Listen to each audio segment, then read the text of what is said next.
I want you to think about the cost. God told him to build an ark. We know from looking at the story it took him about 100 years. Have you ever worked on a project for 100 years? No, none of you have. None of you are 100 years old. My wife and I have a house that we bought over 20 years ago. When we bought it, she said, I don't know if I'm going to want to live here. I said, don't worry about it, honey. I can have the house in shape in 90 days if we want to sell it. I'm still working on it. 20 years later. In fact, I'm having to fix stuff that I fixed when we moved in now. He spent 100 years building this ark. You know, he didn't get this command from God and then 2 days later trucks from Home Depot start rolling up with lumber. I mean, he had to cut down the trees. He had to hew them into boards. And I mean, it was work. It was a lot of labor. For 100 years he had to work. And you know, for that 100 years, not a drop of rain. In thinking about this story, I'm thinking, okay, God tells me to build this ark. I'm going to start working on it. And I get out there and I'm working. I'm thinking after about 60 years, I'd like some clouds. You know, I'd be going, well, mist on the windshield, Lord, that'd be nice. Just to reassure me, just encourage me that this is really going to happen. I mean, day after day after day, year after year, never any rain. After 99 years he's been working on it. I saw the news, there's no rain in the forecast. It's not coming. Would you stick it out for 100 years? That wouldn't be quite as easy, would it? I mean, I can see getting excited when it first happens. But after a while, don't you know he was the laughing stock of that whole area? Don't you know people made fun of him? Ha, yeah. Seen Tarzan down there with a big boat? Oh, no. Really? 100 years. Think about this. During that time, he spent years preaching. He preached. The Bible says he was a preacher of righteousness. He preached for 100 years and not a single convert. Not one. Now that would be discouraging, wouldn't it, Rusty? I mean, can you imagine? Would you guys keep supporting a preacher that preached for 100 years and didn't convert anybody? No. We go, hey dude, you need to get a day job. You need to do something else. This isn't what you're cut out to do, right? 100 years. I don't know how long this congregation has been around.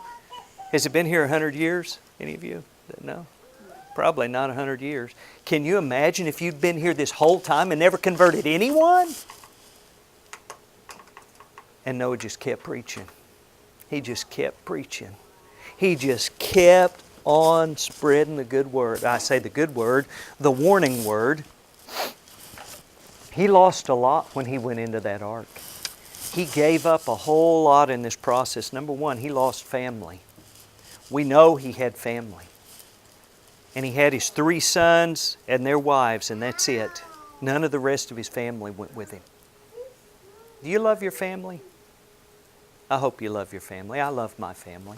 Read here a while back that it's like 80% of all families on Thanksgiving when they get together, it ends up in a fight.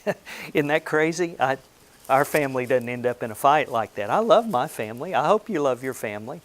Can you imagine losing all of them except for 3? They were all gone. When he went into that ark and closed that door, he was closing out all of his family around him. He lost his friends. You know, in a world that's wicked, Noah was the only righteous guy, he and his boys. You would think if anybody had any friends, it would be Noah, right? Surely there were people he was nice to that liked him. But they didn't believe him. They didn't buy any of this crazy stuff. This stuff about water falling out of the sky. But you know what? When he went into that ark and God closed that door, they were all shut out. All of his friends were shut out. He lost his homeland. Think about that. I've been blessed to be able to travel to Africa, to Nigeria, and some places like that.